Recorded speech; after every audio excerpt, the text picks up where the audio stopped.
എവിടെ അതിൻ്റെ second part? എവിടെ second part, first part, second part? ഇതിനെ ഇങ്ങനെയാണ് അറബിയിൽ പറയുക എന്ന് പലർക്കും സംശയം ഉണ്ടാകാം. അതാണെന്ന് നമ്മൾ കൃത്യമായി അനലൈസ് ചെയ്യാൻ പോകുന്നത്. ആദ്യമായി അറബി ഭാഷ അറബികളെ പോലെ പഠിപ്പിക്കുന്ന അറബിക് കോഴ്സ് നിങ്ങൾ മറക്കാതിരിക്കുക, അതിൽ ജോയിൻ ചെയ്യാം. നമുക്ക് പറയാം, സെക്കൻഡ് പാർട്ടിന് ജുസു ഉത്താനി എന്നാണ് പറയുക. ജുസു ഉത്താനി, സാനി എന്നതിന് താനി എന്നാണല്ലോ ഉപയോഗിക്കാറുള്ളത്. ജുസു ഉത്താനി, ജുസു ഉത്താനി എവിടെ സെക്കൻഡ് പാർട്ട്? ഒന്നേ ഞാനല്ലേ കണ്ടിട്ടുള്ളൂ. സെക്കൻഡ് പാർട്ട്, അതിന് ഫസ്റ്റ് പാർട്ടിന് എന്താ പറയുക? ജുസുൽ അവ്വൽ, ഫസ്റ്റ് പാർട്ട്. ഇപ്പം നമ്മൾ പറയാണ് കൈഫ ഇൻദകുൽ അഅമാൽ, എങ്ങനെ നിങ്ങളുടെ വർക്കുകളൊക്കെ? ജുസുൽ അവ്വൽ, ഫസ്റ്റ് പാർട്ട്.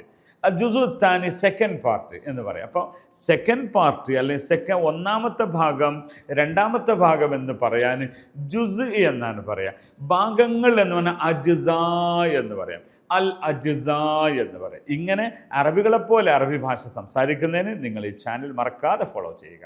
ശുക്രൻ ലക്കും യാ ഇഖ്വാനി, മഅസ്സലാമ.